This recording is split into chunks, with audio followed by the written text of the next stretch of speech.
exciting times right now for the agricultural department for the state of Tennessee.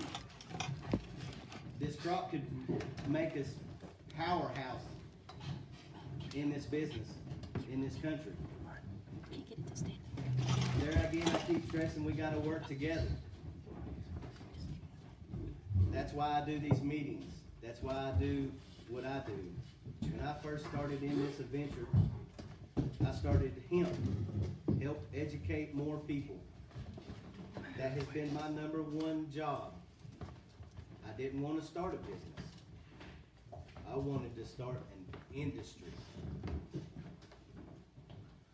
I watched my grandfather struggle for many, many years with a huge farm. Struggle. I would like to see this grow in Tennessee in the next 2-3 years, that Tennesseans aren't struggling. I get to see, with having a retail, the many blessings that this crop is bringing to people.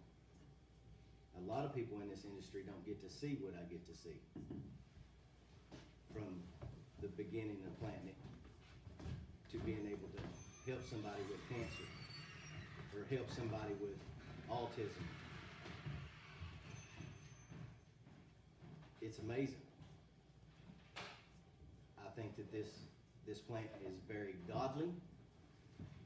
I think that we're on a very godly movement of trying to get back to our roots and what Mother Nature has to offer us, and not what the government has to offer us. When I got this place for one reason: the history. The history that lies in this store. 1871 is when this building was built.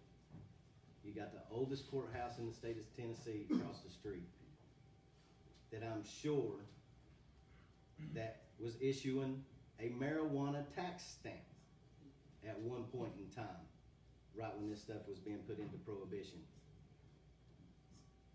That's history. There's a lot of history behind this plant. Old Testament, cannabis.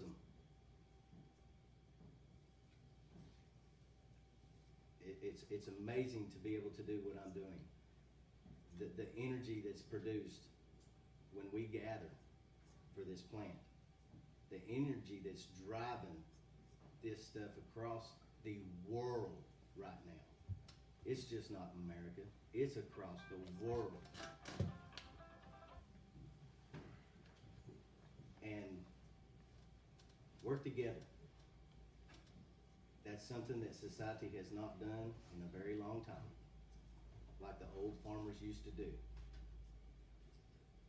When a crop needed to be harvested, we went and helped our neighbors harvest their crop. They came and helped us harvest our crop. And that's the way I would like to see my hemp group work. Like the old times.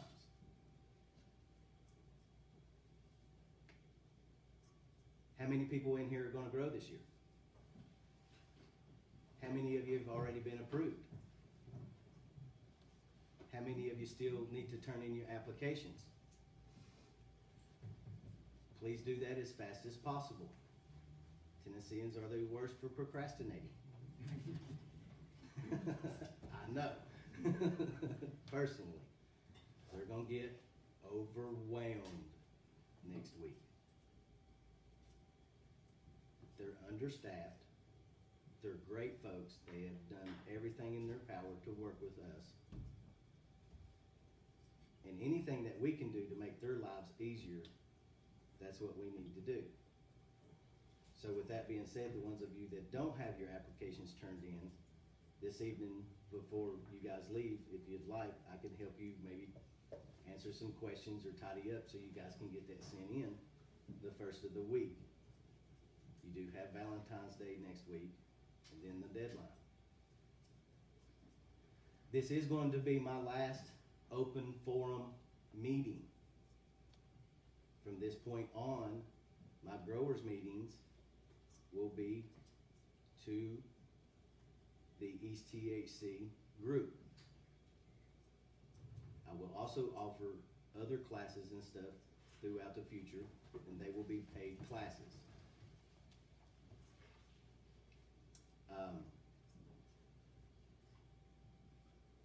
With this new application, you have three sections. You have the $250 up to 5 acres. You have $300 up to 20 acres, and then you have a $350 above that.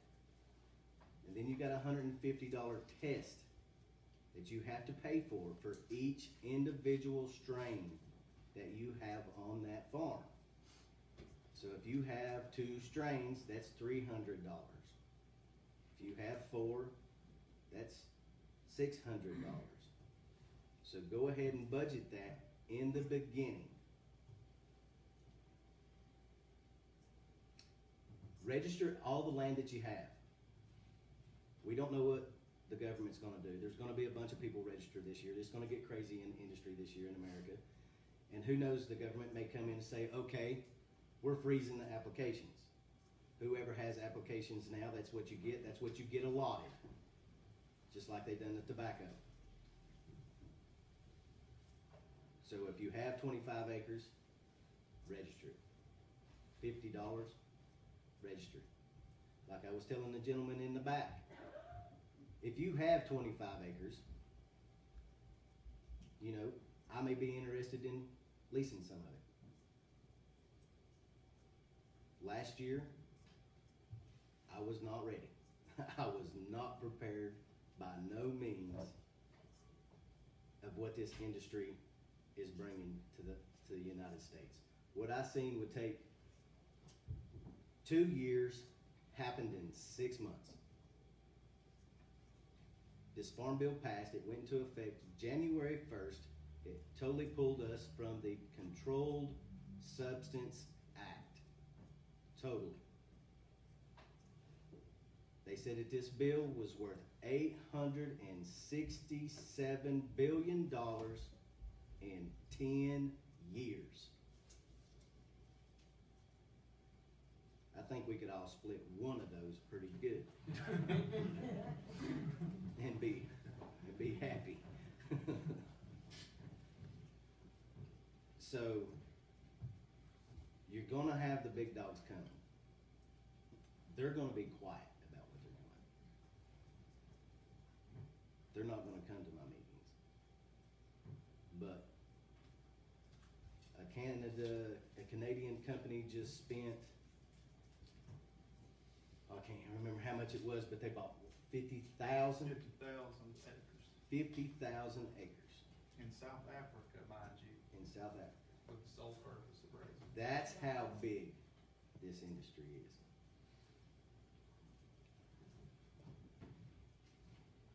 And this is gonna be the year that you get your roots in the ground. You build your rock foundation for your future in this industry. I would say after this year, if you do not have your foundation built into this industry, you're gonna be building on sand.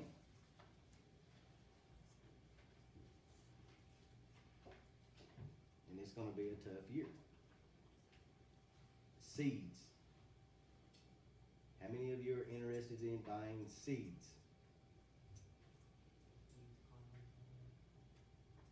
Do any of you know the difference between a male and female plant?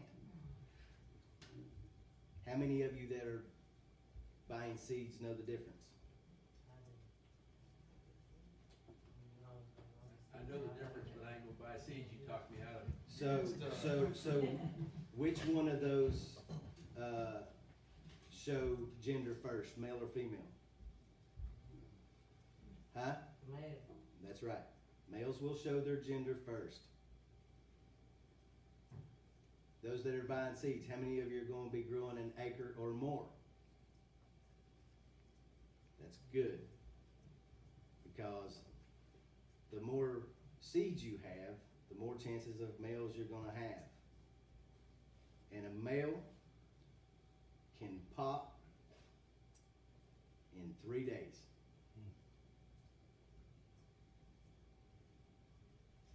And ruin a crop. And your neighbor's crop, and your neighbor's crop. We're not, in the state of Tennessee, pushing for seeds. The reason being is not that you're not capable of pulling these males, but there's no truth to the seed business right now. There is no certified seeds.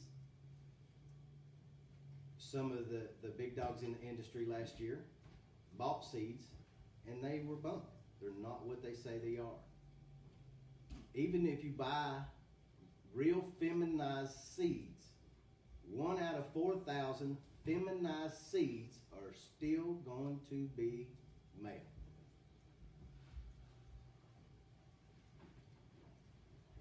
There is some talk about putting some kind of rules and regulations in effect in the state of Tennessee on people that are trying to grow seeds.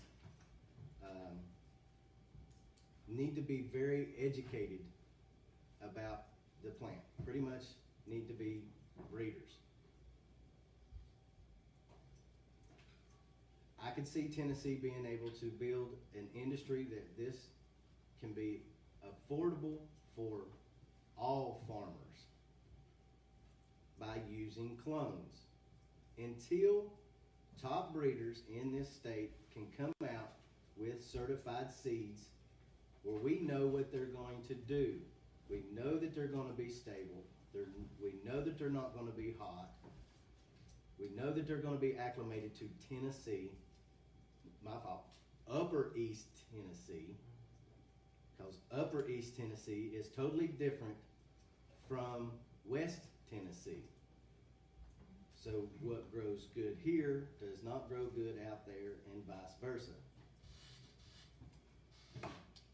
So we're really pushing that, people work with somebody that they know what genetics they're bringing in. We want to see the industry as a whole in Tennessee succeed. And we totally believe that some of these people that bought these seeds last year were sabotaged from out west states that do not want to see us prosper. Because if we prosper, we're taking their business. I seen where one company got a $20 million lawsuit because they pollinated their neighbor's crop. So, with that being said, the ones that are of you that are going to be growing with seeds, do your due diligence. Talk to your neighbor. Work together. If you have a crop that pops and is pollinating, use social media, put it out there that there's pollen in the air. Because there is things that we can do to try to protect our crops. It's tough and it's costly, but there is ways we can do it. So, how many of you people in here have grown hemp before? So all of you are newcomers to this year. Oh boy. Or they don't want to raise their hands. Yeah. That bad a year. It's a double-edged sword,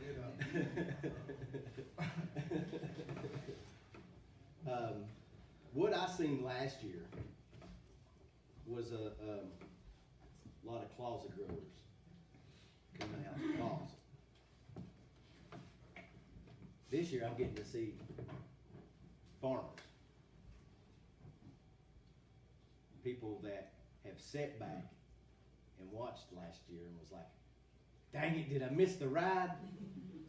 I better get on now. So that's what I'm seeing this year. Last year were the people that were like, oh, look at me, I'm growing hemp. I don't see many of you in this room that would be out there doing that. I thought it was cool at first too. I don't show nothing that I'm doing anymore, very, very rarely. Something that we're gonna worry about this year is thievery. That's why all you are here. That's why I just said what I said. You know the value of this plant at this time. Well, so do the thieves. And as a matter of fact, someone got robbed in the state of Tennessee last year, strong-armed robbed for their crop. Mexican G13s came in and stole his crop with AK-47s. Needless to say, the feds got them very fast, but it did happen. So that is a risk. Cameras, anything that you can do to protect your crop. Because I truly think that is going to be something that we're going to deal with this year.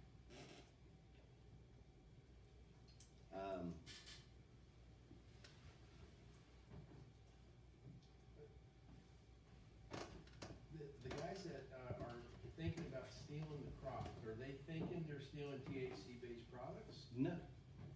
But in order to get full value out of your plant, according to what you were teaching me, is that, I mean, you gotta cure it right, you gotta prepare it right. By the time they stole that weed and did what they did with it, it probably wasn't worth it. Yeah, but what's it look like? Pretend to go. Well said. Well said. That's a t-shirt, bumper sticker. Pretend to go. Write that down. Ain't bad. So yes, with that being said, that's gonna happen, especially the younger generation. Cause they come in here and they walk back in the back and they see that stuff in the cabinet and they drool. And they walk back out the door cause they can't buy it. But they can be in here just like any convenience store that sells beer and cigarettes. They can be in here. I try to make it as family oriented as possible. And that's the way I've been running my business from the get-go. My daughter knows more about this cannabis plant than probably most that are in here. She's 9. She can clone better than most that's been to my farm. So I try to be as family oriented as possible. So how many of you in here have kids? Wonderful. That's great. Waiting for the school to call. I like to have family-oriented people involved with my business. How many of you are interested in working with EastTHC this year and their cloning and farming program? Wonderful. So at this time, to get everybody, you know, a little bit of time individually, I'll go around the room and ask individual questions. And usually that ends up answering some of the other questions as well. So, yeah, say your name and say where you're from. You don't have to, but I'll start here. I'm David Reach from Jonesboro, and I'm curious about what I'm going to grow, whether it's going to be for fiber or for oil. Okay, well, in the state of Tennessee, we're trying to be a oil crop state. More out west would be more of your fiber crop because you need a lot of acreage. There's no money really into the fiber side of things right now. There's no infrastructure, so there is 100% profit margin there, difference. But the oil crop is labor intensive. You want to keep that small to start with. Is that what I understand? The fiber crop would be very labor intensive as well. Yeah.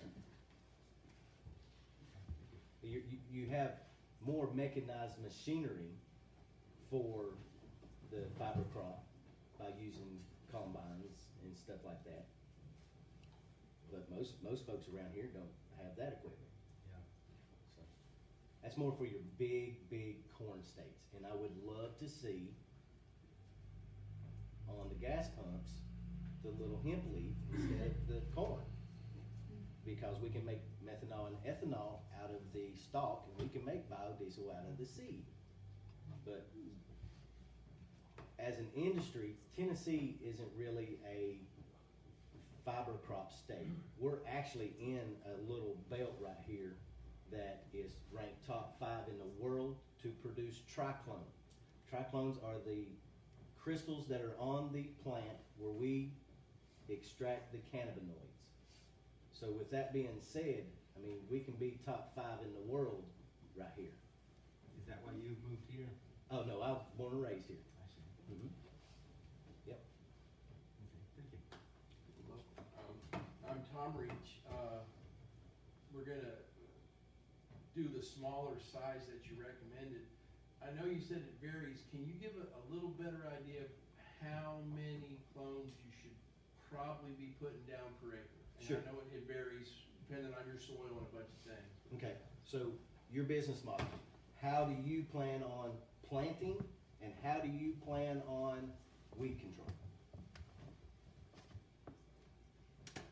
Weed control, we were probably gonna do black plastic unless there's a problem with it. Okay, so if you're doing black plastic, then you can tighten your rows up, okay? So it's based off of, and that's a question that, that's been asked and asked and asked and asked. And for me to sit up here and say, yeah, I planted on a 4x4, or planted on a 5x5, or planted on a 6x6, I can't tell you that.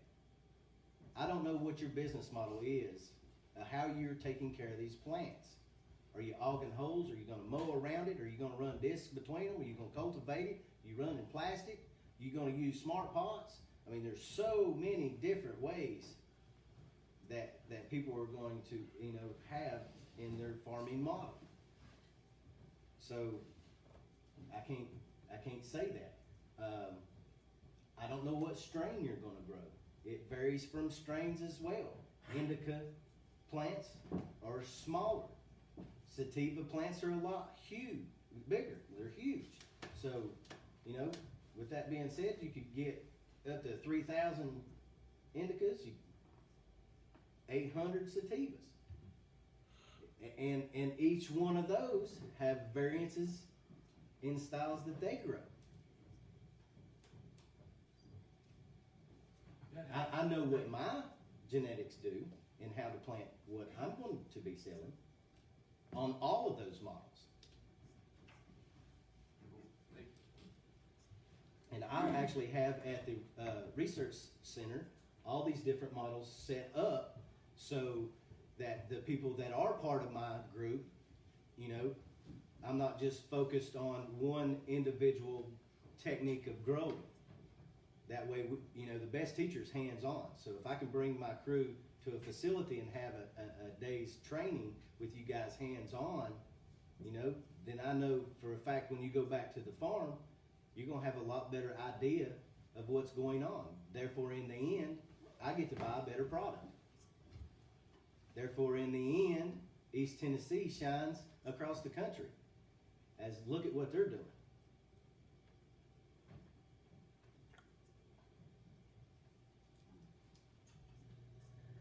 Go right here, sir.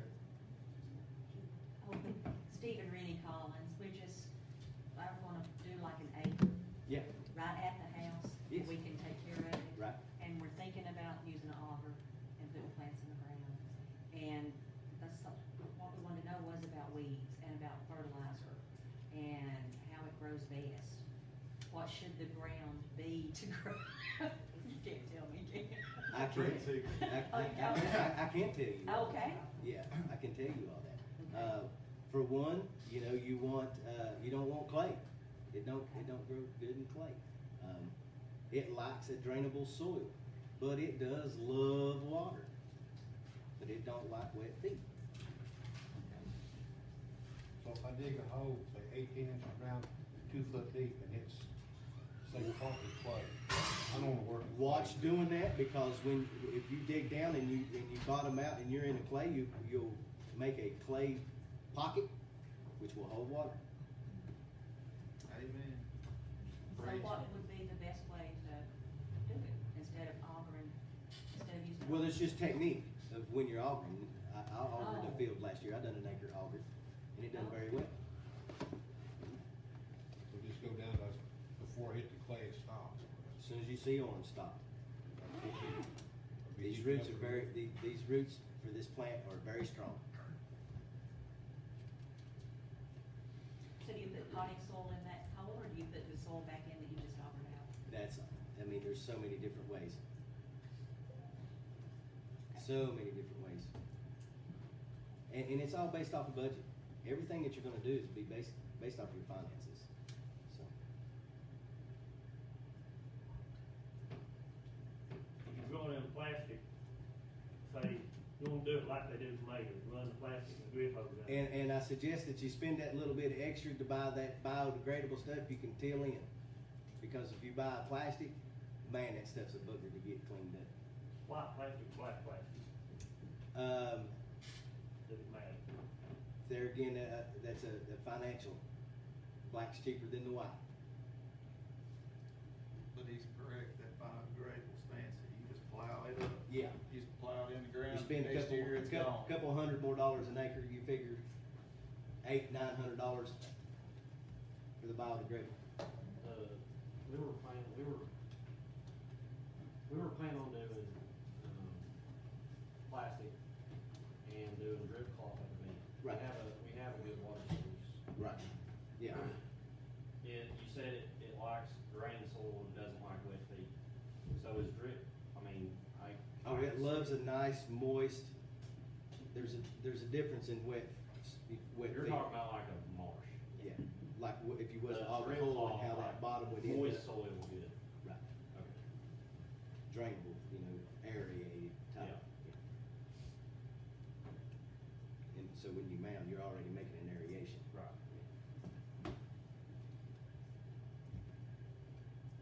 Glenn Perry, I'm gonna be doing just a greenhouse grow this kinda small, like 40 plants or something.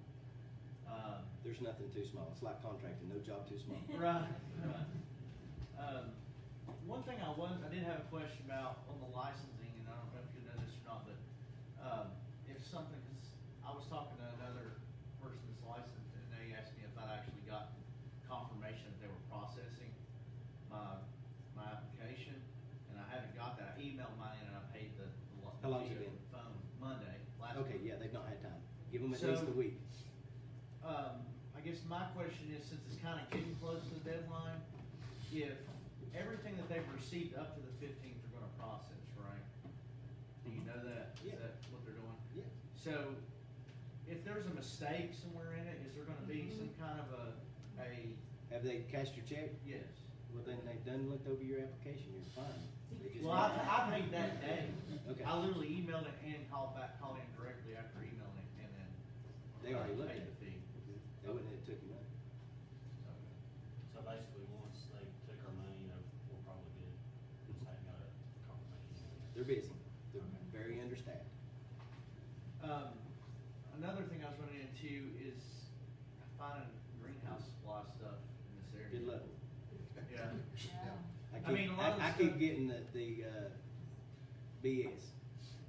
Yeah, So pretty much I'm gonna have to get most of them online. I mean, besides like Mize or Lowe's or just stuff like that. The but- problem I'm running into is, they'll have product one day and won't have product the next day. Won't return phone calls. Can ship to you today and in 2 weeks from now. Sound like that might be a good business for somebody to get into. And it would be, I mean, seriously. So It we- would be.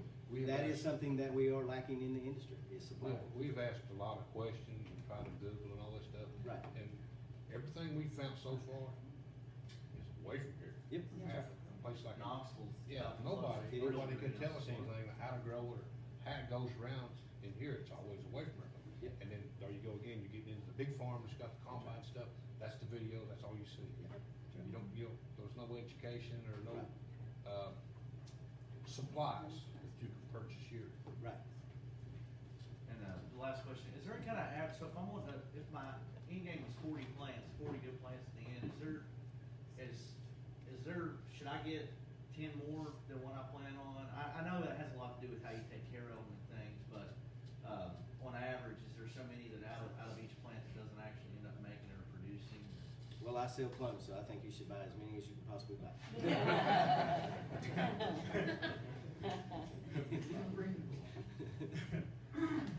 I'm Mike Johnson from Green County. Totally new to it. How available will the clone plants be? And about the timing, what time of the year? Actually, I'm gonna have Branson step up here in just a little bit to go over our cloning order and, how that procedure will work, and that'll kind of touch bases on that. I'd say we'll have no problem to fill everybody's order in this room. How about cost wise on that? Well, it's according to how many you're buying. Just say 50 or 100%. We have a clone sheet right here. Gonna pass them out. Probably several of them. I got Matt, he's gonna pass out the pricing. And now, with that being said, the ones that are gonna be in our group, we will be able to offer a little bit better pricing, especially when we get up into large quantities. How about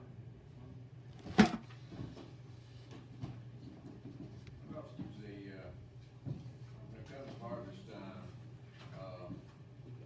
how's the price established on the crop?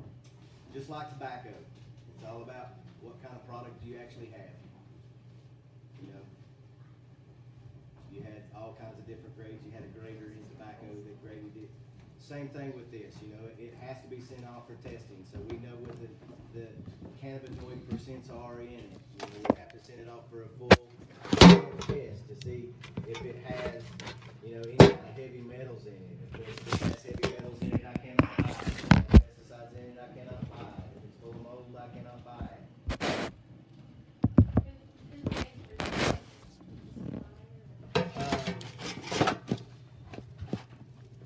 Well, it's good for the farmer to have their own test results to go to the market with their product. If I'm a buyer, even if you got a COA, I'm gonna test it again in my lab before I purchase it. But most farmers wanna have several tests done in the growing period. How does that come? There's several major companies out there, and if you're working with me, you know, I'll be glad to take care of working with you on all that. David Shell, you say you'd be interested in buying from people, any type of contract that binds you with the grower? Yep, Branson's gonna be going over that one. Joe Shell, what is the most common insect problem? Common The worst, I guess, caterpillars. like tobacco worm? Yeah. They love it. And as soon as they start eating on it, it starts rotting. Yep. So what do you do for them? There's nothing approved to do for them. Oh, We spiked them last year. We pulled them off and went. oh, okay. That's not environmentally friendly. Oh, I thought that was the most organic way to do that.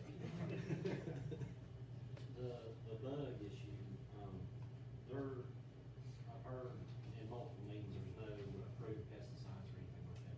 Is there any kind of organic pesticide you can put on there to like prevent? There's like, nothing running approved caterpillars away? for it, organic, motor oil, kerosene, nothing is approved for it, whatever it is. There's nothing, where we was in a research pilot program that cannot allow anything to be on this plant. That's gonna change this year because of federal laws just changed. So there will be some stuff that's introduced that's gonna be approved for this plant. Now, I have all kinds of tricks up my sleeve that you don't have to use anything that waters. Next person. Well, I skipped you. I'm thinking of maybe the indica plant, my understanding is a little smaller, but bushes out more. But one of my main questions is, what's the harvest time? Like say, if my plants are ready to harvest, say tomorrow I should start harvesting, and I've got 1,000 plants, how soon do I have to get all 1,000 before they potentially run hot on me? It's all about weather. So it could be a couple of days to a It's all couple of about weather. weeks. They don't like heat. When they start flowering, heat can make them go hot. That's when you call all your friends and come help their family. 4 people, 1 acre, harvested 3 hours, and in the morning. So when it's ready, it's ready. You ever mowed hay when it's about to rain? Do it like that. You know, when you're mowing with a baler on 2 wheels, you know, yeah, put it up like that. Exactly. Next question. Cleaning coffee or something. Yeah. Fella in the ETSU hat. You good? Go ahead. Yep. No questions? What about deer? Is that an issue? Yes. I mean, especially if you ones that are talking about seeds. A snail will eat that. A bird will eat it before it even comes out of the ground. An ant will carry it off. So there's another problem with seeds. I mean, if you are going to do seeds, sprout them in a greenhouse or something, because putting them out in the field is going to be Expensive disaster. an expensive disaster. Exactly. So with that being said, clones has already developed a terpene profile. Terpenes is what makes a plant smell and taste. So with a clone, that plant has already developed that. So it's a defense mechanism where the bugs and the rabbits, groundhogs, deer, things like that don't want to mess with it. Now, seedlings, gone. Cows will eat it to the ground, every bit of it, and love it. They like the spicy. Next person. Next.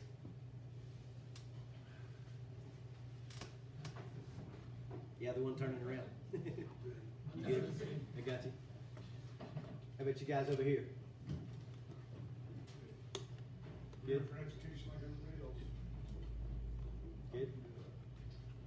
All right, I'm going to introduce Branson Fields. He is the Chief Officer of Hemp Hollow Farms, which is the farming division of the East Tennessee Hemp Company. Thank you, DW, and he put me last because I talk forever. No, what an honor it is to be a part of it, because I've got the best job here. I don't have to do retail sales, which is a blessing. Thanks, DW. What I do is I farm for a living. But you know, I do everything from cows. We own 1/3 of a dairy, and we have 80 acres of sweet corn and this and that and sorghum. We've tried a little bit of everything. And I'm the only beef farmer in town right now with 2 cows, because I've cleared out quite a bit of space recently. Anything that I'm doing is not making the returns that potential returns that this offers. And so, you know, I'm pleased to be able to recruit small farms. And what makes me excited about this product is that Tennessee can't compete with 2,000 acres. You know, Procter and Gamble are going to do, you know, 2,000 acres of corn, 50,000 acres of this. But small farms like Tennessee, we don't stand a chance. You know, a big farm here is a couple hundred acres. You know, I mean, if I say I've got 300 acres there, and we do, we've got 300 acres, and everybody says, woo, that's big. And I'm like, no, You know, I know people in Mississippi with 1,800 acre farms, you know, that's a big farm. You know, if you're gonna put out 10, 15, 20 acres of something, this is a great start. You know, I'm gonna address earlier, a gentleman asked me, he said, you know, a lot of people aren't getting into this because it sounds too good to be true.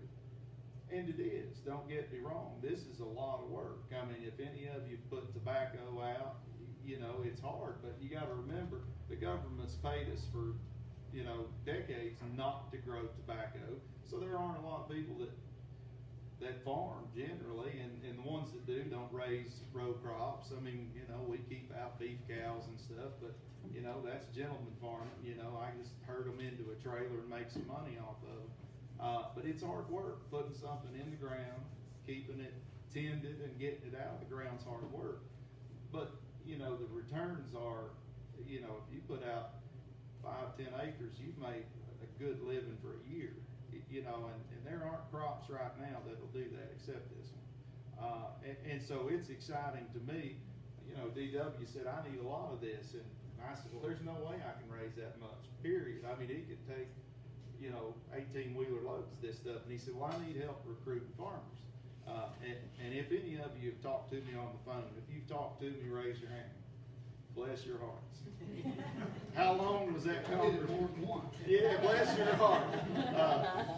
If you have not spent time with me, they put me in charge of making a business plan.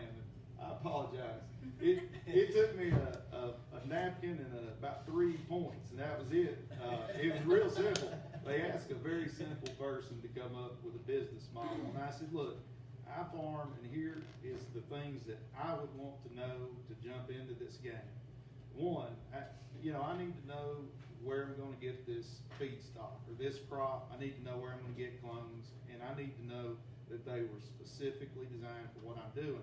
Because as you heard DW talk early, I mean, it's his hobby. Genetics are his hobby. Now, I farm for a hobby, but, you know, he's a Bill Nye science guy over here. You know, he's got beakers and test tubes, and I mean, trust me, dude, if he says this is gonna work in the area, you gotta go with it, because I don't know anybody else that I'm putting this variety in my field. So, you know, you need to understand that I believe what he's saying, and that's why we're putting it in the ground. But you need to know that you can get the right stock. It's not gonna go hot. You can get higher CBD yields. There are varieties out west that will run 25, 28, 30, these genetic monsters, but they also run hot. I mean, and the difference out there is they can blend. I've done everything imaginable to this auto sweetener to try to make it go hot. Yeah. You can, And it didn't go hot. they can blend it out there, you see, so they can take that risk. If they run a 30% CBD and it runs hot, well, they can, you know, blend yard grass in with it or whatever and cool it down, and it's still legal. But here, they burn your field down. So, you know, it's a one strike, you're out deal. So there's a balance here. You've got to find a high CBD yield, but, you know, a safe bet, because we're not going to gamble with people's life savings. You know, I mean, you've got to come up with a crop that we're confident when you put it out there, if you treat it fair, it's going to come back. You know, and that's what they've done. So back to my 3-point strategy, like I said, pretty simple. Where do I get a good genetic stock? Number 2, even if you're a good farmer and you farm all the time, every plant are like ladies, they're all different. You know, they're all different. And they're all good and they're all different. They act different, okay? Well, you need somebody that you can call for tech support. You know, I tell people that I've spoken with on the phone, this phone right here is apt to ring at any minute, and it's the same phone that my mama calls me on. You know, if my children call me on this phone, and you'll have the number. It's on this business card. You know, if you've got a problem, you can call me, you can call DW. So what are you saying, you like Steve Grindstaff? No. I didn't say that. What I did say, no, I'm just kidding. So you can call us for tech support. I mean, and we're going to offer classes. DW, he mentioned earlier, the DW Cooper Education and Research Center. It's a fancy title for a place that we're going to teach you guys, because we can't teach you to raise it, get it out of the ground, how to trim, how to dry, how to do those things in a retail store, because it's messy, you know? And I don't have time to go to each individual farm all the time, so it'd be a lot easier if we could get together. Yeah, we've and got have a place to greenhouses work there. together. He's gonna do classes, live stream the classes, cause some of you say, well, I'm busy. Well, we get that, and we're trying to make it available to you. We're gonna offer each of the classes early, we're gonna offer them multiple times, we're gonna live stream them and record them. But the people that are gonna be able to access this are in our network, because again, we want you to have the right stock, we want you to raise these good, because, you know, his profit margin is, he's gonna buy this stuff back, and we're gonna put it in pretty bottles, and we're gonna sell it and make money. But he's made it clear from day one, we're not gonna short the farmers, because we can control the end product. What happens in Procter and Gamble and those outfits, you know, you take all your corn to a middleman. Well, he buys it cheap and sells it high, and he keeps the difference. DW's end product is on these shelves, which means we can pay fairly if you bring back a good crop. And the reason any clause is in these that says we may or may not buy it back, like he said, I mean, if you pull it out wet and throw it in black trash bags and mold it and bring it in soggy with worms in it, you know, we can't promise to buy that. But I mean, if you bring it back and you've raised it right, and you've came to classes, you've got our stock, we're helping you raise it, we want to buy it back. That's the point. We're recruiting farmers. This is my shtick. I need your help to raise this. So, number 2, you can get feedstock, tech support. Number 3, the buyback. It's that pretty simple, because nobody in here wants to raise, you know, $10,000, $20,000 worth of something and not know that somebody somewhere needs it. Because I explained this to my mom, you know, she's old school, and I'm explaining to her, and she says, well, who uses that? That's a fine question. I don't blame you for asking that. But I can assure you there's a market for it, and DW will buy it back if you're raising it right, because we're selling out of this store, Johnson City store, Nashville store, with online sales and plans to expand. Everybody in here could grow and recruit 3 neighbors, and we'd buy all of them. You know, there's not a shortage of what we're going to buy back if you produce it. You know, so I thought recruiting farmers would be easy. I'm like, seriously, this is, you know, we've got feedstock, we'll help you raise it, and we'll buy it back. That's the 3 questions most of you are gonna wanna know. Okay, outside of that, the tech support's back to him. Are there questions about the model, like the 3-point model? Is there any money in it? Hey, and here's something else I like about this business model, is it's designed for farmers. I went to 2 or 3 of these meetings, and I hate to pick on really smart people, because my wife's a biochemist by trade. She's a biochemist, does cancer research, real smart. But I like to pick on her too. We went to a couple of these meetings, and they went through and told us all about the scientific this and the this and the that. And that's what DW is for. My job is to explain to you that it is a plant, and it goes in the ground, and if you'll keep water off of it, and you'll keep weeds off of it, it'll come out of the ground. It really will. My Uncle Bill is my Uncle Bill is old, bless his heart, and he can raise anything. I mean, we'll put 80 acres of sweet corn out, and sorghum, and winter wheat, and rye, and he can grow anything. So we go to a meeting, and the guy goes on, and we go out to the parking lot, and I mean, he looks shaky in the knees. He's like, we can't do this. We can't raise that. It's too hard. And I'm going, oh God, if Uncle Bill can't grow it, we're in trouble. I mean, you know, it's one of those, you know, I understand that from the genetic standpoint, it is complicated, and it's a science. Don't get me wrong. And but plants are plants, and if you can grow things, don't be stymied. I mean, it's get in the ground, water, keep weeds off of it. Listen to DW's. You know, he's passionate about this. If he gives you some advice, take it. We're trying to put in some stopgap measures to help with the labor side of it, and I don't want to overcommit either. I want to preface this by saying we're working on some things to help.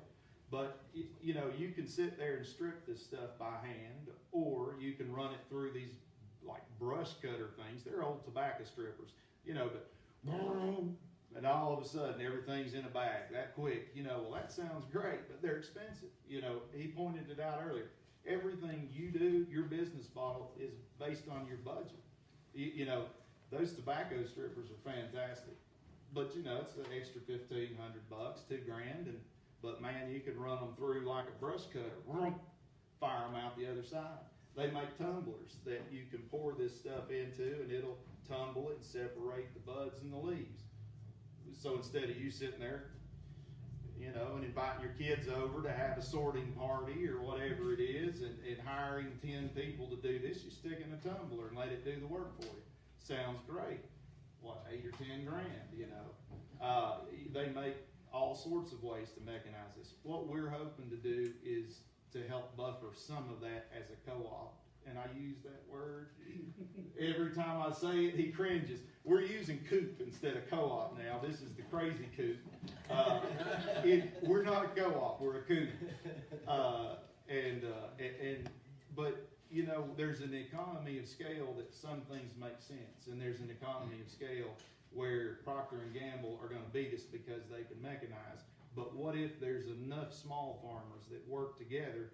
You know, what if we can invest and say, okay, we'll buy several of those spinners, or we'll buy several shuckers, and you know, what if we can buy dryers?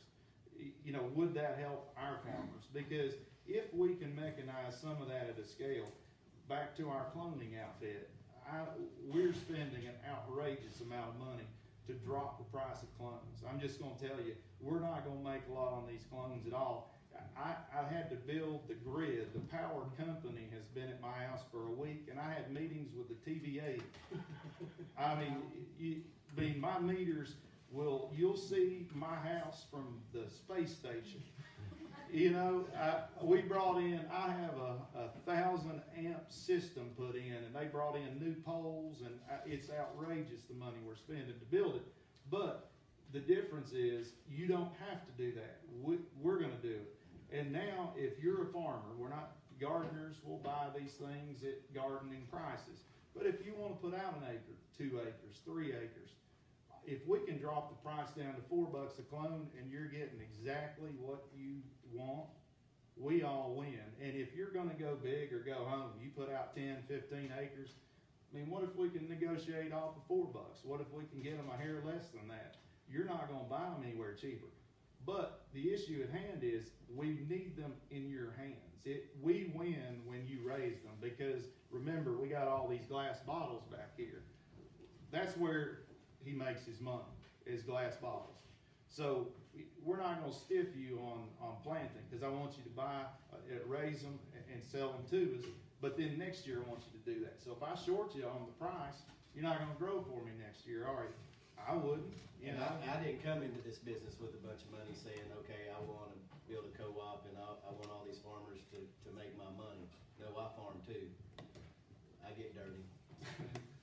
He does, in fact.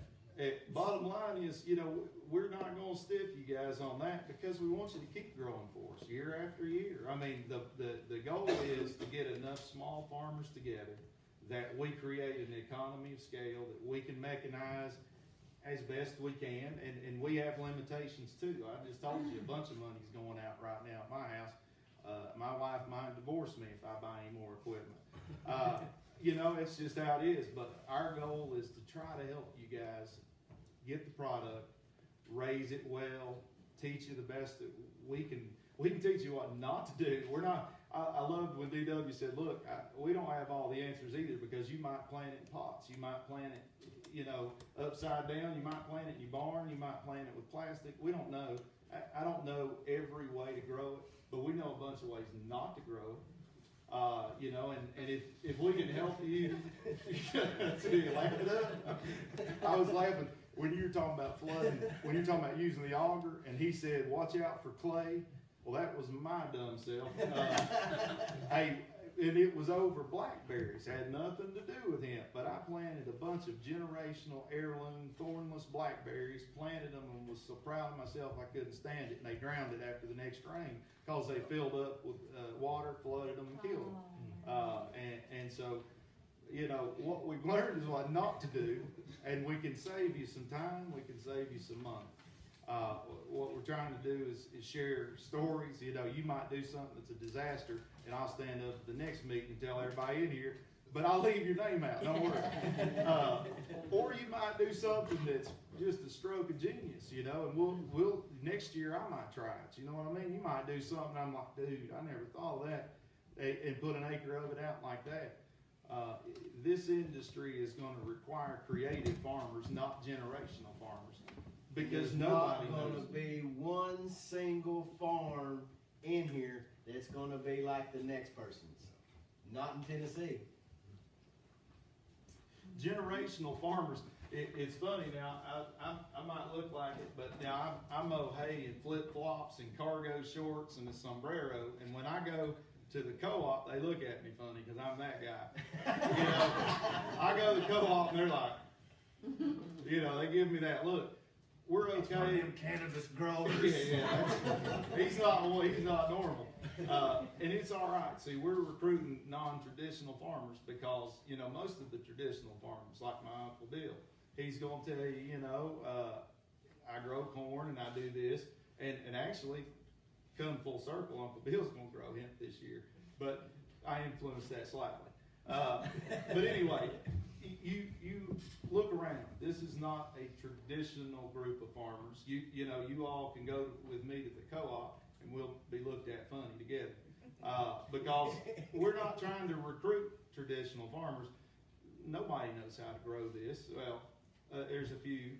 I was brokenhearted. I went to the Washington County Co-op last year and I tried to get me some backer trays and they didn't have not a single backer tray and did not know where to get backer trays. I was like, oh Lord, we've got to fix this farming problem we got. We got a farming problem. Nobody knows how to farm. So no wonder everybody's going to McDonald's. It's going to take some non-traditional. It's going to take a different perspective, and I want to point out something funny DW said, and it made me smile because it tells. I want to tell it to you because I want you to see how he thinks. I was telling another guy, I said, DW can grow hemp anywhere except on pavement. And he looked at me for a second and he goes, well, all I need is some pots and a few bags of dirt and I can grow it on pavement all day long. And I said, touche, my friend. That's it. You see, it requires a non-traditional approach. It doesn't mean you can't raise this on concrete. You most certainly can. And so I vertical integration. I'll let you explain that because I'm not even sure what that means. See, I told y'all he's the smart one. I'm just up here recruiting farmers. That went over most of our heads. Hey, but anyway, back to my 3-point plan. With vertical integration is number 4. I meant that. But anyway. No wonder you got so aggravated with me this morning.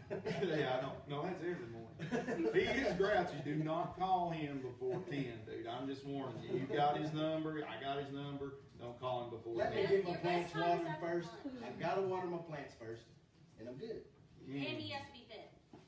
He calls the greenhouse the war room. That's where he goes to be with the Lord. He's got to get away in the mornings, and you got to give him that space. You call him at 8 o'clock, you're going to get a bad answer. Anyway, back to the point. I'm long-winded, and thank you all for your attention. And I don't know if any of you have questions about what we're doing. Our contract is not a contract. I want to be clear. We're not that company. We've looked at these contracts, and they, like Tyson, where they own the That one plants. scares me to death. Yeah, they own the chickens. You know, have you seen one of these Tyson contracts where you raise their chickens, and it's just weird, and we designed ours to say, look, these are your plants, you raised them, your blood, sweat, and tears. You can sell them to us if you want to. You can stuff your mattress with them and sleep on them. You can build a bonfire and roast really expensive marshmallows. I do not care. It's your crop. If you'd like to sell it back, we'll buy it. The contract is called a sales agreement, and it simply says, look, we'll get you the clones within a window of time. We'll offer you as much tech support as we can feasibly do to help you get these out. If you raise a good crop, we'll buy them back from you. Shoot, it's got 3 points in it. Go figure. Imagine that. Told y'all you should have put me in charge of that contract. It has 3 points in it. But you know, all the legal jargon in there basically means, you know, we're gonna try to help you out, create an economy of scale and work together. Like DW said, if we've got plants in the ground and rain's coming, we're gonna have a network, a poster board on the website where we can call for help, you know, try to share with each other. If you can come and help harvest, great. If you can't, we'll try to get some mechanization in, but we're never gonna compete with Procter and Gamble. We're not gonna compete with the cereal companies. We're not trying to.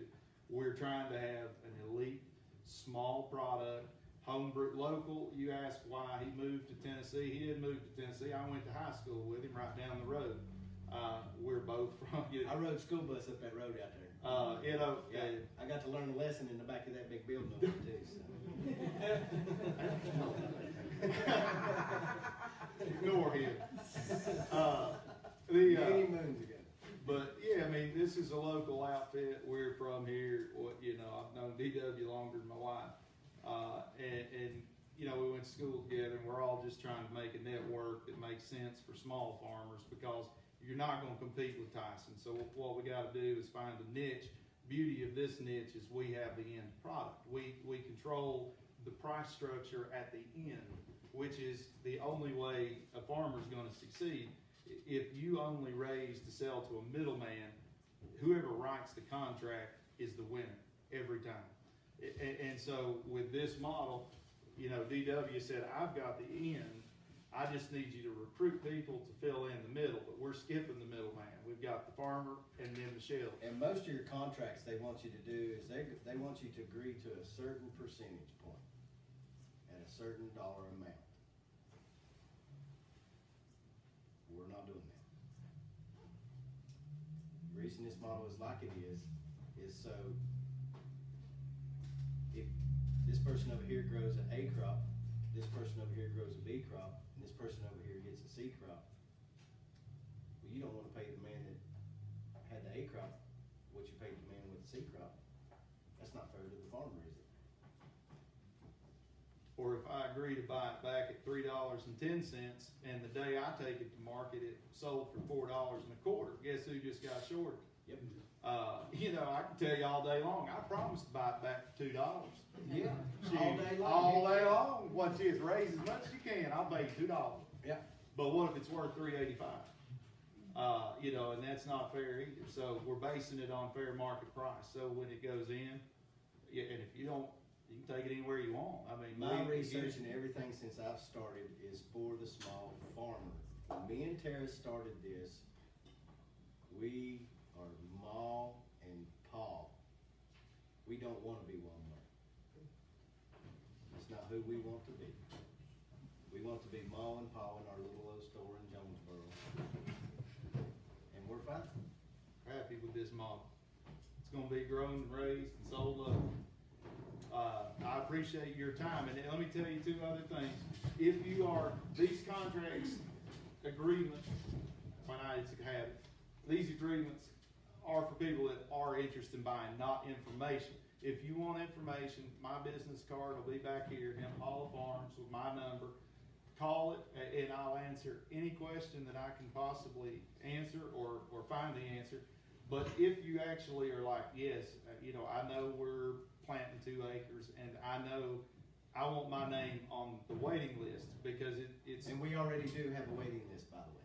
Fact is, March 1st, a lot of people are waiting until March 1st, and I don't blame you, dude. I mean, money's the fact. I mean, if you don't have a license in hand, it's hard to go start putting money down on stuff. Yeah. So we know that March 1st, the phones are gonna blow up. So there are people putting some money down, and I'm not encouraging you to do that. In fact, I want you to keep your money in your wallet. This is not a sales pitch. We're recruiting farmers. But if you're at a point where you're like, I know I'm planting 2 acres, then the way you put your name on the list to get them is to fill that out. It's not like an information sheet. If you got information, grab my card. You, like I said, you call the same number my mama's got. Ask me. When you want to buy some clones and join the co-op and whatever, let me know. We'll fill that out, okay? And if any of you have questions, call me. Thanks, DW. I got a second slide right here too. Did anybody have any questions before I leave? Or good? Go ahead, DW. I can walk around and all. We're not. So I ain't running nobody off. more than welcome to stay, mingle, talk to each other, ask me questions, ask Branson questions. Not sure what time it is. 8:19. We'll be here till 9. The ones with the applications, you wanna get with Haley. Haley can help you out with the application. We have these clone sales orders up front for those that are interested in these.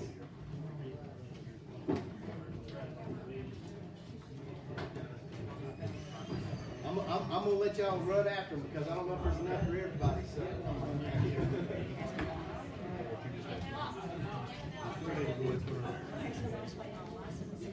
Get plans, go ahead and get one of those papers. The ones that have questions about the licensing and getting the licensing turned in, you talk with Haley. Haley, be glad to help you. I don't know either. We can email you a copy if you want, or you can take one. I mean, it's okay, we've got a bunch of them. If you wanna go ahead and take one. There's